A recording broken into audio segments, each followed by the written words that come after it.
Welcome back, everybody, to the special edition of News Channel 3 at 6:30 with all 9 mayors of the Coachella Valley. All right, I'd now like to ask each of our mayors, what were some of the biggest lessons your city learned during the pandemic? And do you think your city will be better prepared if and when another pandemic happens again? Starting from west to east again, let's begin with Mayor Christy Holstage. Christy? I think there are a number of lessons that we learned in the city of Palm Springs. One is how resilient our residents are, our businesses, our city staff. I mean, we've really had to adapt and change very quickly. We didn't know what even the next month out would look like. So to our 300 restaurants, 4,000 businesses and more, really were adaptive and worked with us because we were the first city in Southern California to issue a stay-at-home shelter-in-place order, because at one point we had a third of the deaths in Palm Springs at the very, very beginning of the pandemic. Second, I think that we learned how important it is to be flexible and creative in government. Government doesn't always move quickly. We're not always flexible to the times. We don't always use technology to reach our residents. And so I think we've really improved our processes. We've reached out to new residents that didn't have a voice before. And I'm really proud of our work on that. And then third, I think how important it is to take a proactive approach. So, we proactively issued a shelter-in-place order because our residents and businesses wanted us to. We, proactively did a mask campaign, downtown to encourage people to wear masks. We proactively did moratoriums on evictions, both for renters and for commercial. So I'm really proud of the work. It's been hard. It's been an incredibly hard year to lead a city, and everyone feels that, as well as our city staff who are doing that hard work every day. So I'm really proud of where we've been, and I know all of these lessons will lead us into the future. And like some of my colleagues have said, we're really going to keep up that work of using technology, reaching out to residents, being flexible and open. Cathedral City Mayor Raymond Gregory. Thank you, Peter. Well, we always knew we could provide services differently to our community, but sometimes we learned that different can be better by using technology and some of the other things that have been discussed today. This pandemic forced us to look at these new ways, and many of them turned out to be much more efficient. So I think we will continue to build on that. We also learned that our residents, they can't always rely on getting information from the federal, state, and county level in the most efficient manner. And so we have learned that we need to, in times of these types of crises, increase our communication outreach to better serve our constituents. And then we also learned a lot about our community, and we did learn that our community will come together when they need to and help those most vulnerable at times of crisis. And we had residents, making thousands of masks for our local doctors and nurses. Our restaurants stepped up to provide meals. The food banks stepped up in new ways. Our senior centers and churches intervened and helped out many people. So, the great loss that we can never make back for Cathedral City is the 110 residents to this point that have lost their lives.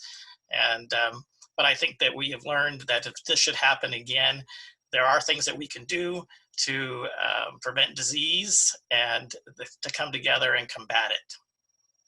Desert Hot Springs Mayor Scott Mattis. Thanks, Peter. The same in Desert Hot Springs as in most cities. We just learned how important family, how important our residents are to us. We have a food program in our senior center and our churches that went on a weekly Zoom call with myself and another council member, and really talked about the needs of our community. And we went from serving at one of our food banks 350 families a week to 550 families a week in a short period of time. So we learned how important it was to make sure that families were fed.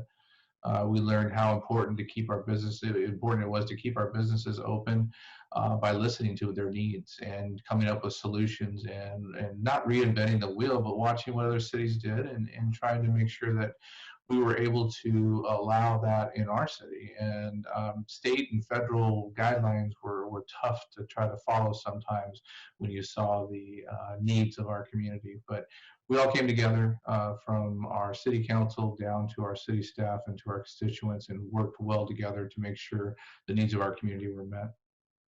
Rancho Mirage Mayor Ted Weil. Thank you, Peter. We have been a very fiscally minded conservative city. And many times people will say, why do you need that large reserve that you have? You're sitting on this big pile of money.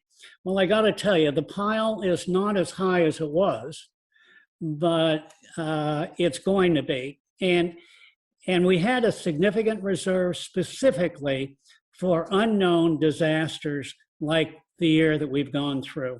And thank goodness that we did. We had that bountiful reserve that enabled us to provide meals for all of those people that were in need, that were threatened from a health standpoint. We had the funds to support our restaurants, to keep them alive, that now they're ready to go back into business after the vaccinations have been plentiful recently. So that reserve has taught us that it's never too much. We want to be careful and be prepared for any sort of a disaster like we had previously. Palm Desert Mayor Kathleen Kelly.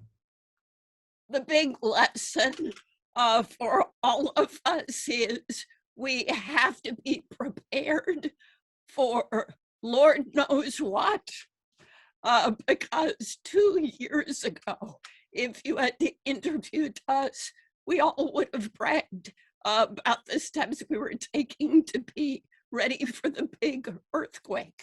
Nobody was talking about a pandemic. So my suspicion is the next challenge won't be a further pandemic. It will be something we can't anticipate right now. So prudent reserves are key, so that we can tap those, not just to support our businesses as Palm Desert has, but to support the network of nonprofits that hold up those most challenged. And thankfully, Palm Desert has strengthened its connections with that network of nonprofits. We've strengthened our use of social media because communication is so key in any form of crisis.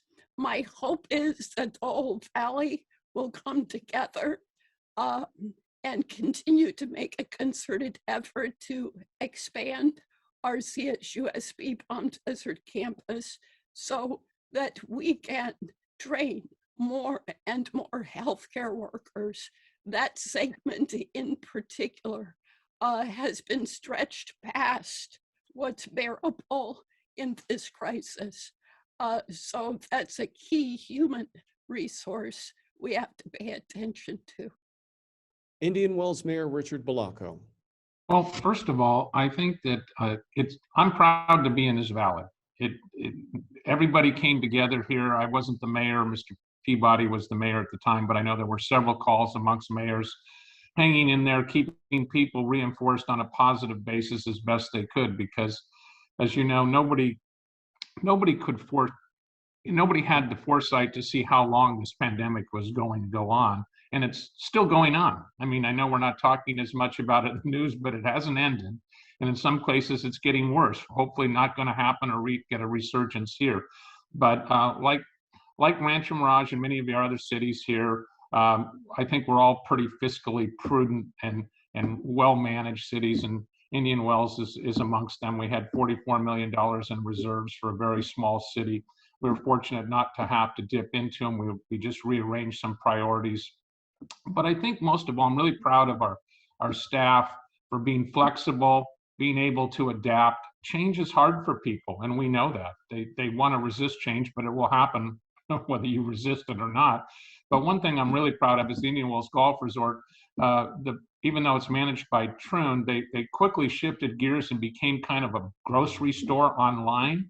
So they had things that were hard to get. If you recall, toilet paper, paper towels were in short supply. We had about a year's supply on hand, and we sold them to residents at very reasonable rates. They could drive up, pick them up.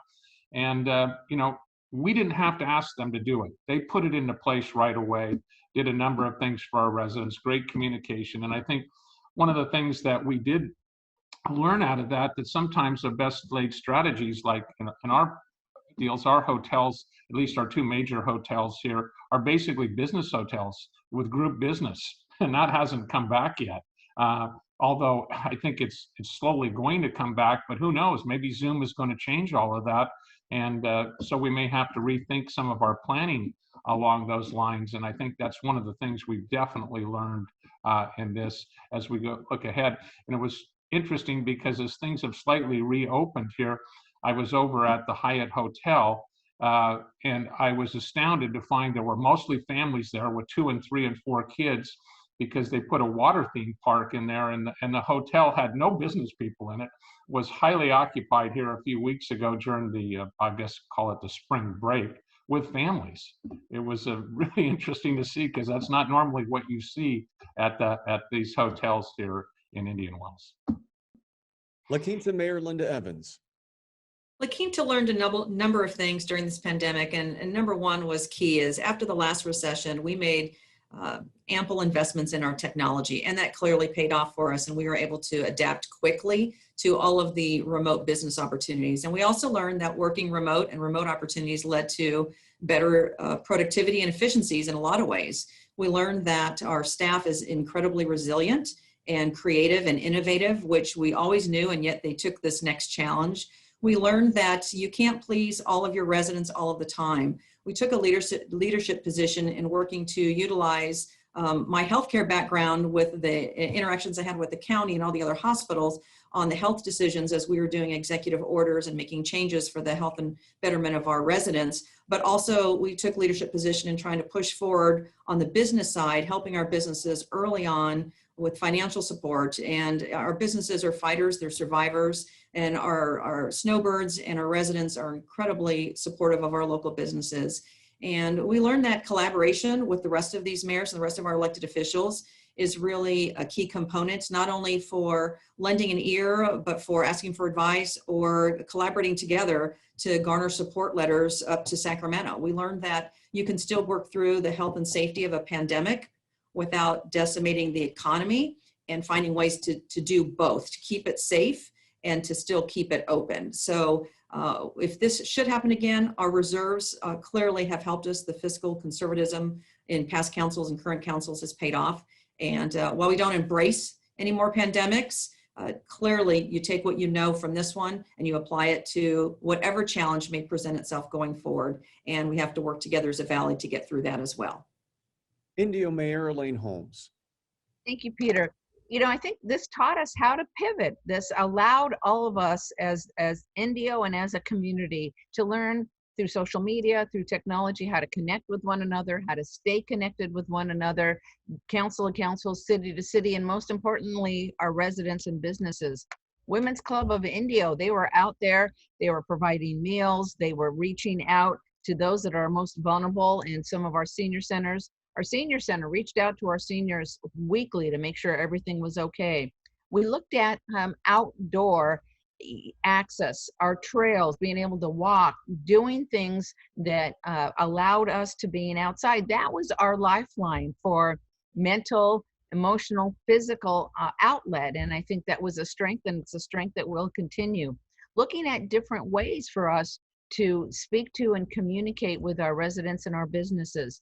We had programs that helped with water bills through Indio Water Authority, with nonprofits, with trying to provide assistance grants to our businesses, rents, et cetera, et cetera. So we learned how quick and we could be flexible, how we can connect with our community, how we can connect with one another, and how we can keep things moving. Very, very proud of all of us. Very happy to be a part of the greater Coachella Valley, and particularly everyone here at the City of Indio. I mean, we were really working very, very hard to maintain that sense of structure, that sense of enjoyment, that sense of cohesiveness that is very important to a community. And Coachella Mayor Stephen Hernandez. Yeah, I think generally, Peter, every single one of our cities knows how to handle a short-term emergency. When we have a long-term sustained emergency, we really have to think about our models and how we do things. So over-communication is a must, and not only communicating as a government, but then going out to trusted messengers within our community is very important, or was very important. So meeting with our pastors, meeting with our, nonprofits, meeting with our coaches, and having them go and create the communication rings and circles that is needed to get people to comply with the pandemic. Those same people are also helping us to, get the vaccine, making sure that people find trust in the vaccine, or getting the resources that people need and ultimately to come back. The other thing is that, intersectoral collaborations, yes, working with nonprofits, but then working with businesses, and then forming a collaboration on how we can deliver, vaccines, how we can deliver dollars for recovery. So the government can't do it alone. We have to rely on every sector of our society in order to really kind of rebound and sustain a good emergency response. I will also say that leadership matters. In the Coachella Valley, we're very, very fortunate that we have a good working collaborative model, and not only with the mayors here, but with the County of Riverside. And my hat's off to Supervisor Perez, who really was spearheading a lot of the emergency response and took a lot of the brunt of just some of our concerns, but then also having to deal with federal and state officials, and they too need to be better integrated in our emergency response models. And I think that's a lesson for all of us, that regional and cities can't do it alone. We need the state, we need the Fed to really come in and participate in a whole emergency response so that we can recover. All right. Thank you, mayors. Coming up on this special edition of News Channel 3 at 6:30, see where our mayors agree or disagree when it comes to the pandemic and its impact.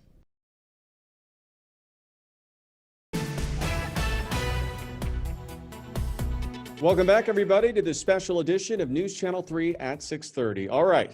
Let's now do a show of hands with all of our mayors. Raise your hand if you're satisfied with how your city handled the pandemic, including financially. 1, 2, 3, 4, 5, 6, 7, 8, 9. All of you. Okay, raise your hand if you think more cuts or big changes will be happening in your city as a result of this pandemic. None of you. Again, unanimous. Raise your hand if you think your city received adequate federal and state support during this pandemic. None of you. Again, unanimous. And finally, raise your hand if you think your city will bounce back to how things were pre-pandemic within the next 5 years. 1, 2, 3, 4, 5. All of you again, unanimous. Okay. Thank you so much, mayors, for joining us tonight. This was certainly informative. And thank you for watching this special edition of Coachella Valley Questions Answered, Lessons from the Pandemic. Remember, you can send your questions to us anytime by emailing share@kesq.com. I'm Peter Dowd. Have a great night, everybody.